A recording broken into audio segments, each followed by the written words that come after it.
ஸ்ரீ மகாகுரப்யோ நமः. ஹரிः ஓம்.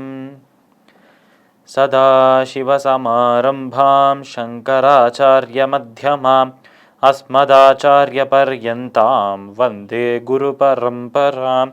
ஸ்ருதிஸ்மிருதிப்புராணானாம் ஆலயம் கருணாலயம் நமாமி பகவத்பாதசங்கரம் லோகசங்கரம். அபார கருணா சிந்தும் ஞானதம் சாந்தரூபிணம் ஸ்ரீசந்திரசேகர குரும் பிரணமாமி முதான்வகம்.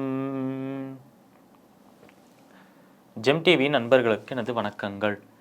இன்றைய நாள் அனைவருக்கும் இனிய நாளாக அமைய எல்லாம் வல்ல இறைவனை வேண்டி இன்றைய எம்மதமும் நம்மதமே நிகழ்ச்சிக்கு செல்வோம். இன்னைக்கு நம்ம ஸ்ரீமத் பகவத்கீதையிலேருந்து ஒரு ஸ்லோகத்தை விரிவான விளக்கத்துடன் பார்ப்போம்.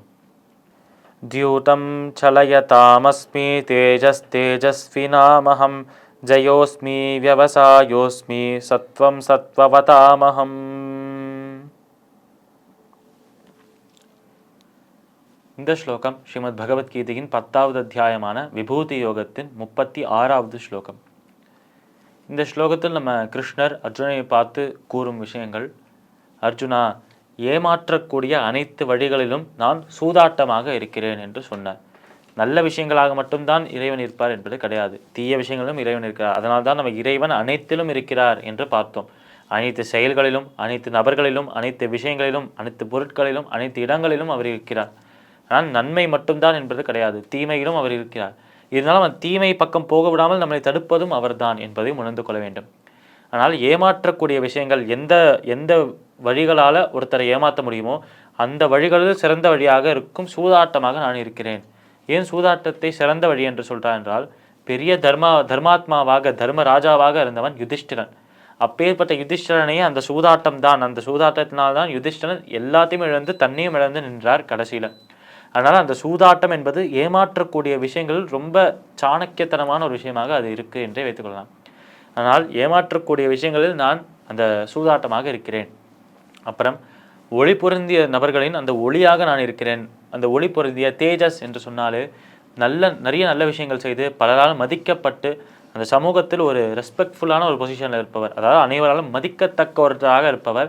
அவரை பார்த்தாலே அனைவருக்கும் ஒரு மனதுக்குள்ள ஒரு விதமான நல்ல உணர்ச்சி வருமா. அப்படி அனைவரின் மனதிலும் அவரை போன்றவே இருக்க வேண்டும் என்ற அந்த இன்ஸ்பிரேஷனை கொடுக்கும் நபர்கள் பல பேர் இருக்கா, நம்ம பூமியிலே வாழ்ந்து இருக்கா. அதனால் அப்பேற்பட்ட நபர்களின் அந்த ஒரு தேஜஸாக, அவர்களின் அந்த ஒளியாக, அவர்கள் கொடுக்கும் அந்த சக்தியாக அவர்கள் இருக்கிறார், அந்த பகவான் இருக்கிறார் என்று சொல்கிறார். அடுத்தது, இப்படி இருக்கும் அந்த ஒரு நபர்களுக்கு தேஜஸ் உடையவர்களுக்கு தேஜஸாக இருக்கிறார். அடுத்தது ஜெயமுடையவர்களுக்கு, வெற்றி பெற்றவர்களின் வெற்றியாக இருக்கிறார். இப்படி வெற்றி பெறுகிறவர்களின் அந்த முயற்சியாகவும் நானே இருக்கிறேன், முயற்சியின் பலனாக இருக்கும் வெற்றியாகவும் நானே இருக்கிறேன் என்று சொல்கிறார் நம்ம கிருஷ்ணன். அடுத்து அவர் சொல்கிறது, இப்படி அனைத்தையுமே சொல்லிட்டு நல்லவர்களின் பக்கத்துக்கு வரார், பக்தர்களின் பக்கத்துக்கு வரார்.